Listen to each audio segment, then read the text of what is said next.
الصلاة خير من النوم. نحمده ونستعينه ونستغفره ونعوذ بالله من شرور أنفسنا ومن سيئات أعمالنا من يهده الله فلا مضل له ومن يضلله فلا هادي له ونشهد أن لا إله إلا الله وحده لا شريك له ونشهد أن محمدا عبده ورسوله. أما بعد فأعوذ بالله من الشيطان الرجيم. بسم الله الرحمن الرحيم.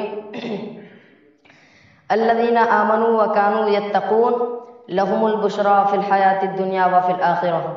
صدق الله مولانا العظيم وصدق رسوله النبي الأمين المتين الكريم ونحن على ذلك لمن الشاهدين والشاكرين والحمد لله رب العالمین.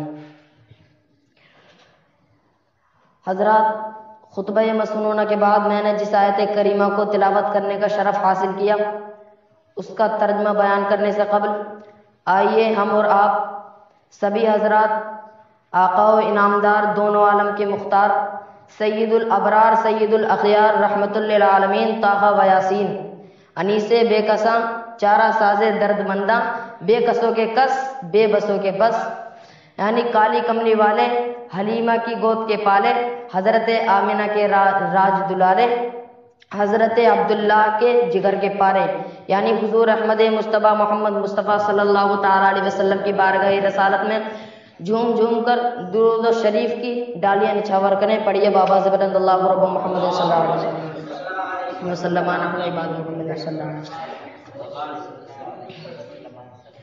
اللہ تعالیٰ قرآن شریف میں ارشاد فرماتا ہے الذین آمنوا وکانوا یتقون لہم البشریٰ فی الحیات الدنیا وفی الآخرہ، یعنی وہ لوگ جو ایمان لائے اور متقی رہے انہی کے لیے ہے خوشخبری کا مژدہ دنیا و آخرت میں. جو لوگ متقی ہیں وہی کامیاب ہیں دنیا میں بھی اور آخرت میں بھی. اب آپ لوگ یہ سمجھیے کہ آپ کو متقی بننا کیا ہے.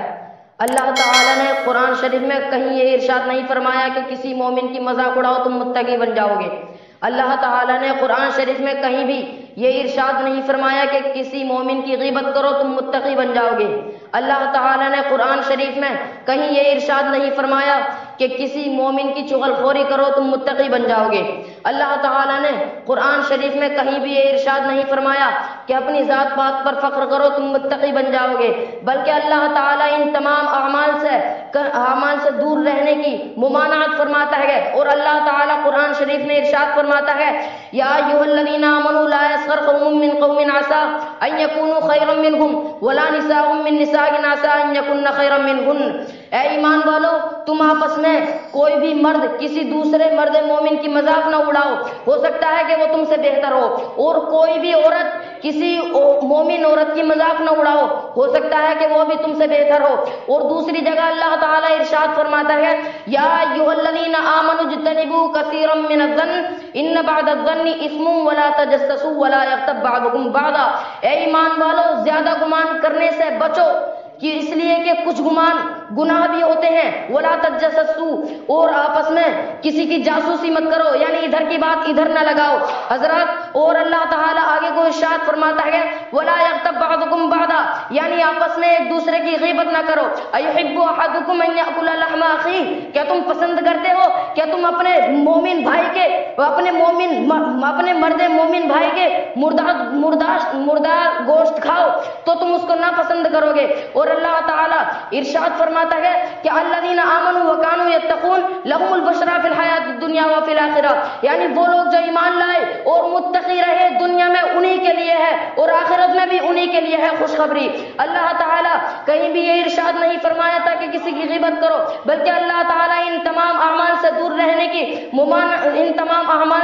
دور رہنے کا حکم دیتا ہے.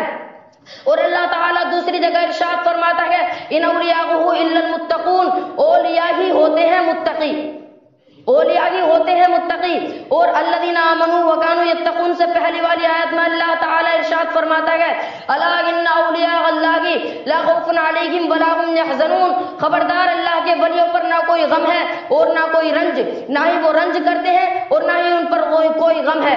حضرات امام اعلیٰ حضرت مجدد دین و ملت الشاہ امام احمد رضا خان فاضل بریلوی رحمۃ اللہ تعالی علیہ نے علماء کرام کو کچھ نصیحتیں بیان فرمائی تھی.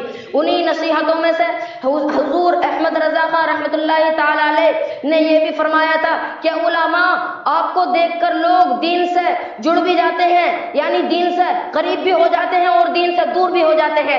یعنی حضور احمد رضا خان فاضل بریلوی رحمۃ اللہ تعالی علیہ ارشاد فرماتے ہیں اگر تم نفل چھوڑو گے تو تمہارے جو دین و ملت کے جو تمہارے انسان ہیں، مسلم بھائی ہیں تمہارے، وہ تمہیں نفل چھوڑتا ہوا دیکھیں گے تو وہ سنت موقدہ چھوڑ دیں گے، اور جب تم سنت موقدہ چھوڑو گے تو وہ واجب کو چھوڑنے پر اتر آئیں گے، اور جب تم واجب کو چھوڑو گے تو وہ فرض کو چھوڑنے پر اتر آئیں گے، اور جب تم فرض چھوڑ دو گے تو کہیں ایسا نہ ہو کہ وہ اپنے دین ہی کو چھوڑ بیٹھے. حضرات اور آپ دوسری نصیحت یہ فرماتے ہیں کہ اگر تم مکروہ تنزیہی کرو گے تو وہ مکروہ تحریمی پر اتر آئیں گے، اور اگر تم مکروہ تحریمی کرو گے تو وہ ناجائز پر اتر آئیں گے، اور اگر وہ ناجائز پر اتر آئیں گے تو پھر حرام پر بھی آ جائیں گے، اور اگر تم نے حرام کر لیا تو ہو سکتا ہے کہ وہ کفر میں مبتلا ہو جائے. اللہ تعالیٰ ارشاد فرماتا ہے کہ ان تمام اعمال سے تم باز رہو، ان اعمال کو مت کرو. حضرات اور حضور احمد رضا خان فاضل بریلوی نے بھی علماء کرام کو یہی نصیحت فرمائی. آپ امام بخاری کے بارے میں تو جانتے ہوں گے، آپ کتنے بڑے شیخ الحدیث گزرے ہیں. آپ کو 6 لاکھ حدیثیں حضور صلی اللہ تعالی علیہ وسلم کی احادیث مبارکہ 6 لاکھ منہ زبانی یاد تھی. 6 لاکھ حدیثیں منہ زبانی یاد تھی. بہت بڑے آپ شیخ الحدیث ہیں.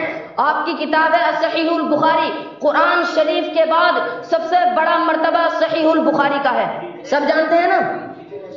امام بخاری رحمۃ اللہ تعالی علیہ کشتی میں سفر کر رہے تھے. اس کشتی میں جب آپ سفر کر رہے تھے تو آپ کے پاس 6 لاکھ اشرفیاں تھی. آپ 6 لاکھ اشرفیاں لے کر اور سفر کر رہے تھے. ایک شخص نے جب آپ کے پاس 6 لاکھ اشرفیاں دیکھی تو اس کے دماغ میں ایک ہیلا آیا، ایک تدبیر آئی کہ ان کے پاس 6 لاکھ اشرفیاں، یہ 6 لاکھ اشرفیاں ایک عالمانہ وضاحت والے انسان کے پاس نہیں ہونی چاہیے، ایک عالم آدمی کے پاس نہیں ہونی چاہیے، بلکہ یہ تو کسی تاجر کے پاس ہونی چاہیے. پھر اس کے دماغ میں ایک تدبیر آئی، کیوں نہ میں ان اشرفیوں کو ان سے ہتھیا لوں. 6 لاکھ اشرفیاں اس دور میں بہت بڑا سرمایہ تھا. اشرفیاں جو کہ سونے کی ہوتی ہیں، 6 لاکھ اشرفیاں اس دور میں بہت بڑا سرمایہ تھا. تو اس شخص کے دماغ میں تدبیر آئی، کیوں نہ میں ان سے اشرفیاں ہتھیا لوں. تو اس شخص نے کہا کہ کشتی والوں میرے 6 لاکھ اشرفیاں گم ہو گئی ہیں. اللہ اکبر. جھوٹا الزام لگانے کے لیے آپ پر، اور وہ اس بات کو کہہ رہا تھا کہ کوئی یہ سمجھے گا یہ تو عالمانہ وضاحت والے انسان ہیں کہ ان کے پاس اتنی اشرفیاں کہاں ہیں، ان اشرفیوں کا ان کے پاس کام نہیں ہے، بلکہ یہ تو کسی تاجر کے پاس ہونی چاہیے. اس شخص نے کہا کہ اے کشتی والوں میری 6 لاکھ اشرفیاں گم ہو گئی ہیں. کشتی والے سبھی میں ڈھونڈنے لگے، سب آپس میں ایک دوسرے کی جیبیں چیک کی. حضرات کسی کے پاس بھی ایک بھی اشرفیہ نہیں نکلی. حضرات وہ شخص حیران و پریشان ہو گیا اور کشتی بان کہنے لگا ارے یہ سب کو پاگل بنا رہا ہے، یہ جھوٹ بول رہا ہے. حضرات پھر تھوڑی دیر کے بعد کشتی چلتی رہی اور وہ شخص امام بخاری کے پاس سرکتا سرکتا آ گیا اور آپ سے پوچھنے لگا اے حضرت میں نے تو آپ کے پاس 6 لاکھ اشرفیاں دیکھی تھی، لیکن وہ 6 لاکھ اشرفیاں چلی کہاں گئی؟ وہ 6 لاکھ اشرفیاں آپ ہی کی تو پاس تھی. تو حضرت امام بخاری رحمۃ اللہ تعالی علیہ ارشاد فرماتے ہیں کہ جب تو نے میری طرف کو دیکھا تھا اور جب تو نے یہ کہا تھا کہ کشتی والوں میری 6 لاکھ اشرفیاں گم ہو گئی ہیں تو میں سمجھ گیا تھا کہ تو مجھ پر الزام لگانا چاہ رہا ہے، مجھ سے 6 لاکھ اشرفیاں ہتھیانا چاہ رہا ہے. تو اور آگے ارشاد فرماتے ہیں کہ تو یہ سمجھ رہا تھا کہ ایک عالمانہ وضاحت والے انسان کے پاس اتنے اشرفیوں کا کیا کام، یہ تو کسی تاجر کے پاس ہونی چاہیے. حضرات امام بخاری ارشاد فرماتے ہیں کہ میں نے وہ 6 لاکھ اشرفیاں دریا میں ڈال دی. اللہ اکبر. آج کوئی 1 روپیہ بھی دریا میں ڈالنے کے لیے تیار نہیں ہوتا. بہت بڑی کنجوسی پھیل رہی ہے انسانوں میں. اور امام بخاری رحمۃ اللہ تعالی علیہ ارشاد فرماتے ہیں کہ اگر میں وہ 6 لاکھ اشرفیہ دریا میں نہ پھینکتا، اپنے ہی پاس رکھتا اور کشتی میں جب ڈھونڈیرا پڑتا سب آپس میں ڈھونڈتے تو وہ 6 لاکھ اشرفیہ میرے پاس ملتی.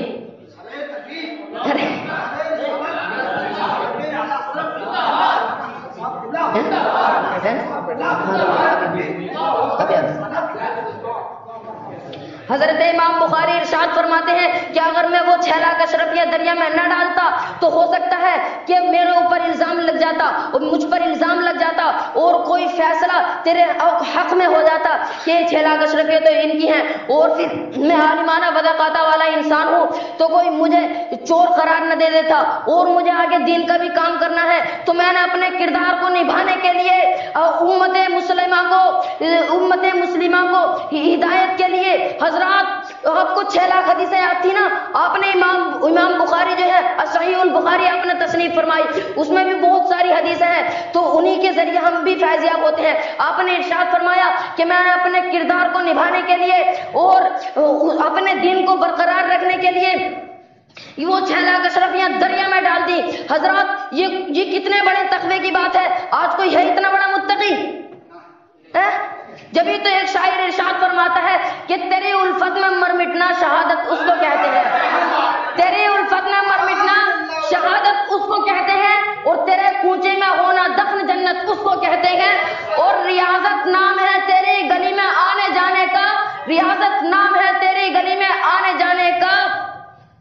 تیرے کوچے میں ہونا دفن جنت اس کو کہتے ہیں اور ریاضت نام ہے تیری گلی میں آنے جانے کا.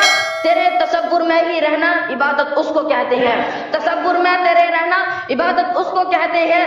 اور تجھی کو دیکھنا تیرا ہی سننا تجھ میں گم ہونا, تجھی کو دیکھنا تیرا ہی سننا تجھ میں گم ہونا. حقیقت معرفت اہل طریقت اس کو کہتے ہیں. حضرت میرے کہنے میں اور آپ کے سننے میں جو غلط باقی ہو گئے اللہ اپنے حبیب کے صدقے ان کو معاف فرمائے اور ہم سبھی کو متقی و پرہیزگار بننے کی توفیق عطا فرمائے, غیبت و چغلی سے گریز کرنے کی توفیق عطا فرمائے. وآخر دعوانا الحمدللہ رب العالمین وما علینا الا البلاغ. السلام علیکم.